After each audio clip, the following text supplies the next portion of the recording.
ತಪ್ಪಿದ ಸಚಿವ ಸ್ಥಾನ ಕೆರಳಿದ ಶಾಸಕರು. ಈಗಾಗಲೇ ಒಂದು ಕಡೆ ಸಚಿವರ ಪ್ರಮಾಣ ವಚನದ ಸಂಭ್ರಮ ಮತ್ತು ಅವಕಾಶ ಸಿಕ್ಕಿದೆ ಅನ್ನುವಂಥ ಸಂಭ್ರಮ ಒಂದು ಕಡೆ ಮನೆ ಮಾಡಿದ್ರೆ, ಮತ್ತೊಂದು ಕಡೆ ಸಚಿವ ಸ್ಥಾನ ಮಿಸ್ ಆಗಿದೆ ಅನ್ನುವಂಥ ವಿಚಾರಕ್ಕೆ ಸಂಬಂಧಪಟ್ಟಂತೆ ಭಾರಿ ಪ್ರತಿಭಟನೆ ಕೂಡ ನಡೀತಾ ಇರುವಂಥದ್ದು. ವಿಜಯನಗರ ಕೃಷ್ಣಪ್ಪ ಬೆಂಬಲಿಗರಿಂದ ಪ್ರತಿಭಟನೆ, ಬಿಗಿ ಪೊಲೀಸ್ ಭದ್ರತೆಯಲ್ಲಿ ಬೆಂಬಲಿಗರ ಪ್ರತಿಭಟನೆ. ಮಂತ್ರಿಗಿರಿ ಕೊಡಲೇಬೇಕು ಎಂದು ಪ್ರೊಟೆಸ್ಟ್ ಅನ್ನ ನಡೆಸಲಾಗ್ತಾ ಇದೆ. ಕಪ್ಪು ಪಟ್ಟಿ ಕಟ್ಟಿಕೊಂಡು ಕೈ ಕಾರ್ಯಕರ್ತರ ಪ್ರೊಟೆಸ್ಟ್.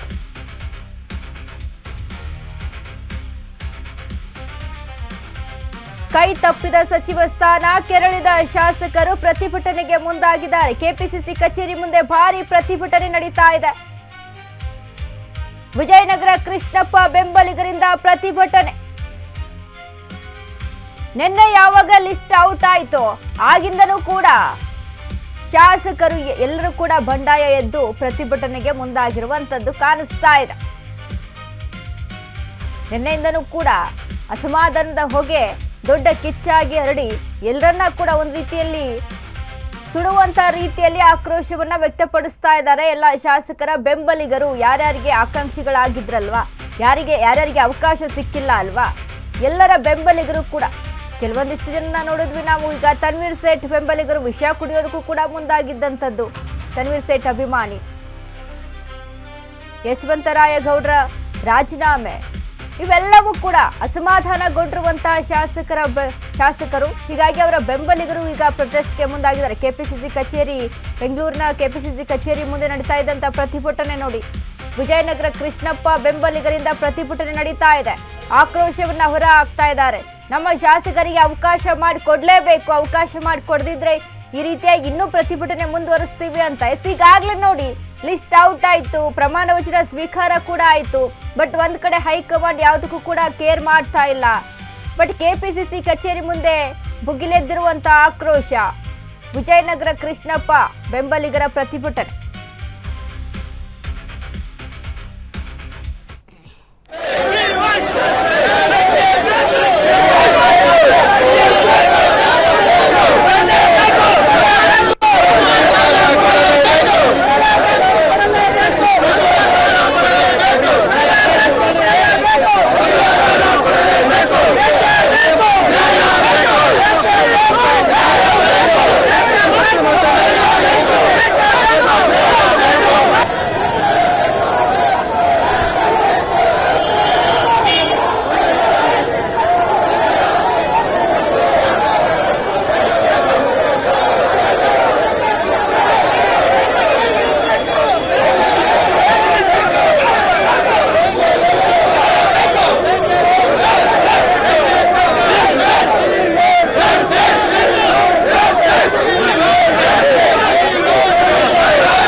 ಕಚೇರಿ ಮುಂದೆ ನಡೀತಾ ಇದ್ದಂತ ಪ್ರತಿಭಟನೆ ನಿನ್ನೆ ಕೂಡ ಗಮನಿಸಿದ್ವಿ ನಾವು.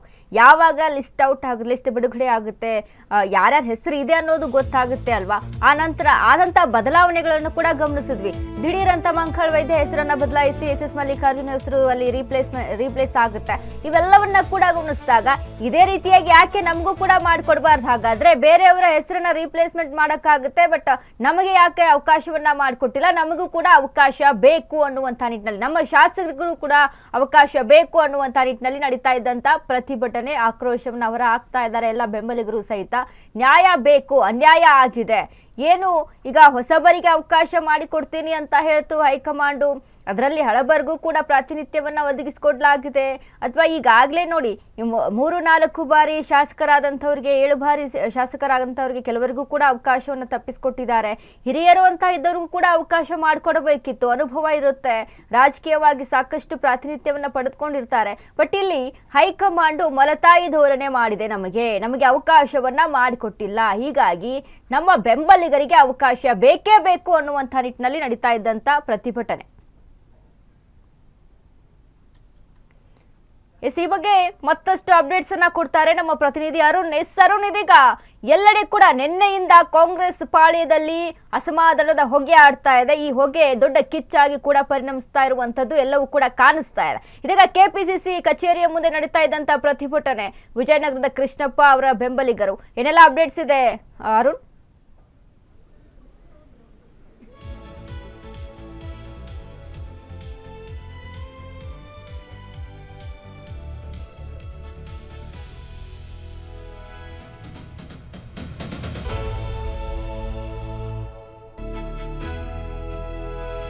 ಸಂಪರ್ಕ ಕಡಿತಗೊಂಡಿದೆ, ಮತ್ತೆ ಪ್ರಯತ್ನಿಸ್ತೀವಿ.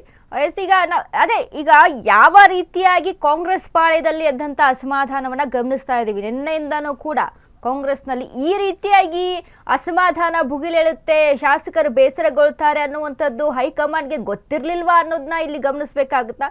ಹಾಗೆ ಸಾಧ್ಯನೇ ಇಲ್ಲ. ಹೈಕಮಾಂಡ್ ಕೂಡ ಇದ್ರ ಬಗ್ಗೆ ಅರಿತಿರುತ್ತೆ, ಗಮನ ಇರುತ್ತೆ, ಎಲ್ಲವೂ ಕೂಡ ಈ ರೀತಿಯಾಗಿ ಆಗುತ್ತೆ ಅನ್ನೋದು ಮುಂಚೆನೆ ಅವರಿಗೆ ಪರಿಜ್ಞಾನ ಇರುತ್ತೆ. ಬಟ್ ಆದರೂ ಕೂಡ ಇಲ್ಲಿ ನಿರ್ಧಾರವನ್ನು ತೆಗೆದುಕೊಳ್ಬೇಕಾದಂಥ ಅನಿವಾರ್ಯ ಇದ್ದೇ ಇತ್ತು. ಕ್ಯಾಬಿನೆಟ್ ಅನ್ನ ಕಂಪ್ಲೀಟ್ ಮಾಡಬೇಕಾದಂಥ ಅನಿವಾರ್ಯ ಇದ್ದೇ. ಸೊ ಹಾಗಾಗಿ D K Shivakumar complete cabinet ಆಗಬೇಕು ಅಂತ ಅಂದರೆ ಹೆಸರನ್ನ ಘೋಷಣೆ ಮಾಡಲೇಬೇಕು. ಹಾಗಾಗಿ ನೋಡಿ ಎಷ್ಟು ಸಮಯಾವಕಾಶವನ್ನು ತೆಗೆದುಕೊಂಡು ಹೈಕಮಾಂಡ್ ಕೂಡ ಇದ್ರ ಬಗ್ಗೆ ಚರ್ಚೆ ಮಾಡೋದಕ್ಕೆ. ಒಂದು ಕಡೆ ಡಿ ಕೆ ಶಿವಕುಮಾರ್ ಬೆಂಬಲಿಗರ, ಏನು ಸಿದ್ದರಾಮಯ್ಯ ಬೆಂಬಲಿಗರ, ಎಲ್ಲರೂ ಕೂಡ. ಇದೀಗ ಅರುಣ್ ಮತ್ತೆ ಸಂಪರ್ಕಕ್ಕೆ ಬಂದಿದ್ದಾರೆ. ಅರುಣ್, ಇದೀಗ ನಡೀತಾ ಇದ್ದಂಥ ಪ್ರತಿಭಟನೆ ಏನು, ಕೆಪಿಸಿಸಿ ಕಚೇರಿ ಮುಂದೆ ನಡೀತಾ ಇರುವಂಥ ಪ್ರತಿಭಟನೆ, ಏನೆಲ್ಲ ಅಪ್ಡೇಟ್ಸ್ ಇದೆ ಅರುಣ್?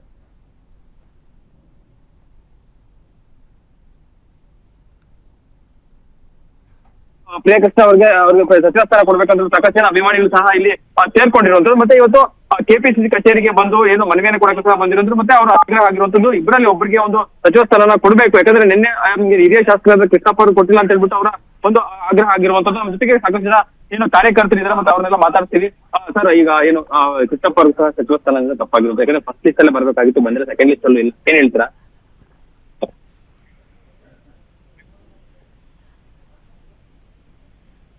ಕಾಂಗ್ರೆಸ್ ಪಕ್ಷ ನಮ್ಮ ಸಾಹೇಬರುಗಳಿಗೆ ಅನ್ಯಾಯ ಮಾಡಿದೆ. ಕಾಂಗ್ರೆಸ್ ಪಕ್ಷ ಇವು ನಿಯತ್ತಾಗಿ ಪಕ್ಷಕ್ಕೆ ನಿಯತ್ತಾಗಿ ದುಡಿದವರಂಥ ವ್ಯಕ್ತಿಗೆ ಸ್ಥಾನಮಾನ ಕೊಡಲಿಲ್ಲ ಇವರು. ಅದಕ್ಕಾಗಿ ನಮ್ಮ ಬ್ಲಾಕ್ ಅಧ್ಯಕ್ಷರು, ವಾರ್ಡ್ ಅಧ್ಯಕ್ಷರು ಎಲ್ಲರೂ ಬಂದಿದ್ದೀವಿ ಇಲ್ಲಿಗೆ ರಾಜೀನಾಮೆ ಕೊಡೋಕ್ಕೆ. ಅದನ್ನು ನಮಗೆ ಡಿ ಕೆ ಶಿವಕುಮಾರ್ ತುಂಬ ಅನ್ಯಾಯ ಮಾಡಿದ್ದಾರೆ. ನಮಗೆ ಒಬ್ಬರ ಹತ್ರ ಲಂಚ ಇಡೀ ಕರ್ನಾಟಕದಲ್ಲಿ ₹1 ಕಮಿಷನ್ ಇಸ್ಕೊಳ್ದಿರೋ ಅಂತ ಒಬ್ಬರು MLA ಇದ್ದಾರೆ ಅಂದರೆ ಅದು ಎಂ ಕೃಷ್ಣಪ್ಪ ಸಾಹೇಬರು, ಪ್ರಿಯಾಕೃಷ್ಣ ಸಾಹೇಬರು ಮಾತ್ರ. ಬೇರೆ ಎಲ್ಲರೂ ಅಷ್ಟೇ ಇವಂಥ ನಿಷ್ಠಾವಂತ MLAಗಳು ಯಾರೂ ಇಲ್ಲ ಇಡೀ ಕರ್ನಾಟಕದಲ್ಲಿ. ಅಂಥ ವ್ಯಕ್ತಿಗೆ ಇವತ್ತು ಕಾಂಗ್ರೆಸ್ ಪಕ್ಷದವರು ಡಿ ಕೆ ಶಿವಕುಮಾರ್ ಅನ್ಯಾಯ ಮಾಡಿದ್ದಾರೆ. ದಯವಿಟ್ಟು ನಮಗೆ ನ್ಯಾಯ ದೊರಕಲೇಬೇಕಾಗಿದೆ. ಸಚಿವ ಸ್ಥಾನ ಕೊಡಲಿಲ್ಲ ಅಂದರೆ ನಾವು ಹೋರಾಟ ಮುಂದುವರಿಸ್ತೀವಿ, ಹೋರಾಟ ಮತ್ತೆ ನಿಲ್ಲಿಸೋದಿಲ್ಲ. ಅದೇನಾಗಲಿ ಅದು ಹೋರಾಟ ಮಾಡೇ ಮಾಡ್ತೀವಿ ನಾವು, ಖಂಡಿತ. ಸರ್, ಈಗ ಏನೋ ಸಚಿವ ಸ್ಥಾನದಿಂದ ವಂಚಿತರಾಗಿತ್ತು ಕೃಷ್ಣಪ್ಪ ಅವರು ಮತ್ತು ಅವ್ರ ಮಗಳಿಗೆ. ನಿನ್ನೆ ಪ್ರತಿಭಟನೆ ಮಾಡ್ತಾ ಇದ್ರು, ಇವತ್ತು ಪ್ರತಿಭಟನೆ ಮಾಡ್ತಾ ಇದ್ದಾರೆ, ಮತ್ತೆ ಮನವಿ ಕೊಡೋಕೆ ಬಂದಿರಿ. ಏನು ಹೇಳಿದ್ರೆ ಈಗ ಮನವಿ ಕೊಡೋಕ್ಕೇನು ಬರ್ತಾ ಇಲ್ಲ ಸರ್, ನಾವು ಮನವಿ ಕೊಡಂಗೇ ಇಲ್ಲ ಸರ್. ಯಾಕಂದರೆ ಇವರಂಥ ಒಳ್ಳೆ ಉತ್ತಮವಾದಂಥ ವ್ಯಕ್ತಿ ಯಾರೂ ಸಿಗೋದೇ ಇಲ್ಲ ಸರ್. ಇಬ್ಬರು ಪ್ರಕಾರ ಯಾರೂ ಸಿಗೋದೇ ಇಲ್ಲ. ಒಂದು ಲಂಚ ಮುಟ್ಟೋದಿಲ್ಲ, ಪೂರ್ತಿ ಪ್ರಮಾಣದಲ್ಲಿ ಪಾರದರ್ಶಕವಾಗಿರತಕ್ಕಂಥ ಇಬ್ಬರು ಶಾಸಕರು, ಇಬ್ಬರೂ ಶಾಸಕರು ನಮಗೆ ಆಗಲಿ ವಿಜಯನಗರ ಆಗಲಿ ಗೋವಿಂದರಾಜನಗರದಲ್ಲಿ ಇರೋಂಥ ಜನತೆಗೂ ಸಹ ಒಳ್ಳೆಯ ಶಾಸಕರಾಗಿ ಕೆಲಸ ಕಾರ್ಯ ಮಾಡ್ಕೊಂಡು ಹೋಗ್ತಾಯಿದ್ದೀವಿ. ನಾವು ಮನವಿ ಕೊಡಬೇಕಾಗಿ ಏನಿಲ್ಲ ಸರ್. ನಾವು ಕೊಡ್ತಾ ಇರೋದು ಇವಾಗ ಎಲ್ಲರೂ ರಿಸೈನ್ ಕೊಡ್ತಾ ಇದ್ದೀವಿ ಸರ್. ನಮ್ದು ಏನೇನು ಅಧ್ಯಕ್ಷ ಸ್ಥಾನ ಇದೆ ಅದಕ್ಕೆಲ್ಲ ರಿಸೈನ್ ಕೊಟ್ಟು ನಾವು ಪಾರ್ಟಿಯಿಂದ ಹಿಂದೆ ಸರಿತಾ ಇದ್ದೀವಿ. ಓಕೆ, ನಿನ್ನೆ ಏನು ಈ ಸಂಪುಟ ವಿಚಾರಣೆ ಸಂದರ್ಭದಲ್ಲಿ ರಾಜಭವನಕ್ಕೆ ಸಿದ್ದರಾಮಯ್ಯ ಸಹ ಗೈರಾಗಿರುವಂಥದ್ದು, ಅವರು ಸಹ ಎಲ್ಲೋ ಒಂದು ಕಡೆ ಅಸಮಾಧಾನ ಆಗಿರ್ತಾರೆ ಅಂತ ಸರ್. ಅದು ಸಿದ್ದರಾಮಯ್ಯನವರು ಗೈರಾಜಾಗದ ಅಸಮಾಧಾನದಿಂದ ಆಗಿರ್ಬೋದು. ಮತ್ತು ಅವ್ರದ್ದು ನಿನ್ನೆ ಇದ್ದಿದ್ದಂತಹ ಒಂದು ಏನು ಹುಟ್ಟುಹಬ್ಬ ಬೇರೆ ಇತ್ತು, ಅದರಿಂದ ಬಂದಿಲ್ವೋ ಗೊತ್ತಿಲ್ಲ. ಬಟ್ ಅಸಮಾಧಾನ ಅಂತೂ ಇದೆ. ಯಾಕಂದರೆ ಅವ್ರ ಕಡೆಯಿಂದ ಇದ್ದವ್ರಿಗೂ ಸಹ ಕೆಲವರಿಗೆಲ್ಲ ಇದು ಕೊಟ್ಟಿಲ್ಲ, ಇನ್ನೂ ಸಚಿವರು ಕೊಟ್ಟಿಲ್ಲ, ಸಚಿವ ಸ್ಥಾನಮಾನ. ಸರ್, ಡಿ ಕೆ ಶಿವಕುಮಾರ್ ಸಾರಲ್ಲಿ ಮನವಿ ಮಾಡೋದೇನೆಂದರೆ ಕೃಷ್ಣಪ್ಪ ಸಾರ್ಗೆ, ಪ್ರಿಯಕೃಷ್ಣ ಸಾರ್ಗೆ ಖಂಡಿತ ಈ ಸರಿ ಅವಕಾಶ ಕೊಡಲೇಬೇಕಾಗಿತ್ತು, ಅದನ್ನು ಮಿಸ್ ಮಾಡಿದ್ದೀರಾ. ಇದು ಉಗ್ರ ಹೋರಾಟ ನಡೆಯುತ್ತೆ. ಕಾರ್ಯಕರ್ತರೆಲ್ಲ ತುಂಬ ಕಾಂಗ್ರೆಸ್ಗೆ ವಿರುದ್ಧವಾಗಿ ಹೋರಾಡುವಂಥ ಪರಿಸ್ಥಿತಿನ ತಂದುಬಿಟ್ಟಿದ್ದಾರೆ. ಗೋವಿಂದನಗರ, ವಿಜಯನಗರದಲ್ಲಿ ನಾವು ಅತ್ಯುತ್ತಮವಾಗಿ ಕಾರ್ಯಕರ್ತರೆಲ್ಲ ಒಗ್ಗೂಡಿ ಕಾಂಗ್ರೆಸ್ ಪಕ್ಷನ ಅಧಿಕಾರಕ್ಕೆ ತಂದಿದ್ವಿ. ಸಾಹೇಬರು ಪ್ರಿಯಕೃಷ್ಣವರು ಮತ್ತು ಕೃಷ್ಣಪ್ಪ ಸರ್ಗೆ ತುಂಬ ಅನ್ಯಾಯ ಮಾಡಿದ್ದಾರೆ. ಈ ಸರಿ ಅವಕಾಶ ಕೊಟ್ಟಿಲ್ಲ ಅಂದರೆ ನೀವು ಕಾಂಗ್ರೆಸ್ಸಿಂದ ಉಗ್ರ ಹೋರಾಟನ ಎದುರಿಸಬೇಕಾಗುತ್ತೆ. ಸರ್, ನಿನ್ನೆ ಬೆಳಗ್ಗೆ ಡಿ ಕೆ ಶಿವಕುಮಾರ್ ಹೇಳಿರುವಂಥದ್ದು ಯಾರೂ ಸಹ ನನಗೆ ಬೆದರಿಕೆ ಹಾಕೋದಂತ, ಯಾರಾದ್ರೂ ರಾಜೀನಾಮೆ ಕೊಟ್ಟರೆ ನಾನು ಅದನ್ನು ಅಂಗೀಕಾರ ಮಾಡ್ತೀನಿ ಅಂತ ಹೇಳ್ತಾ ಇರುವಂಥ ನಿಮ್ಮ ಒಂದು MLAಗಳ ಒಂದು ಏನು ನಿಲುವಿರುತ್ತೆ ಅಂತ? ಸರ್, ಇಲ್ಲಿ ಬೆದರಿಕೆ ಪ್ರಶ್ನೆನೇ ಬರಲ್ಲ. ಯಾಕಂದರೆ ಒಬ್ಬ ಕಾಂಗ್ರೆಸ್ ಕಾರ್ಯಕರ್ತನ ಕಳ್ಕೊಂಡ್ರೆ ಇಡೀ ಪಕ್ಷಕ್ಕೆ ಏನು ಡ್ಯಾಮೇಜ್ ಆಗುತ್ತೆ ಅನ್ನೋದು ಪ್ರತಿಯೊಬ್ಬರಿಗೂ ಗೊತ್ತಿದೆ. ಈಗ ಒಬ್ಬೊಬ್ಬ ಕಾರ್ಯಕರ್ತನಾಗಲಿ ಒಬ್ಬೊಬ್ಬ MLAನ ಕಳ್ಕೊಳ್ತಾ ಹೋದರೆ ಮತ್ತೆ ಅದನ್ನು ಪಡಿಬೇಕು ಅಂದರೆ ತುಂಬ ಕಷ್ಟ ಇದೆ. ಏನು ತುಂಬ ಸುಲಭ ಅಲ್ಲ ಯಾವುದೇ ಕಾರಣಕ್ಕೂ. ಈಗ ನಾವು ಏನು ಮನವಿ ಮಾಡೋಕ್ಕೆ ಬಂದಿರೋದು ಏನು ಅಂದರೆ ರಾಜೀನಾಮೆ ಕೊಟ್ಬಿಟ್ಟು ನಮಗೆ ಸಚಿವ ಸ್ಥಾನ ಕೊಡಲೇಬೇಕು ಅಂತ ಬಂದು ಕೂತಿರೋದು ನಾವು.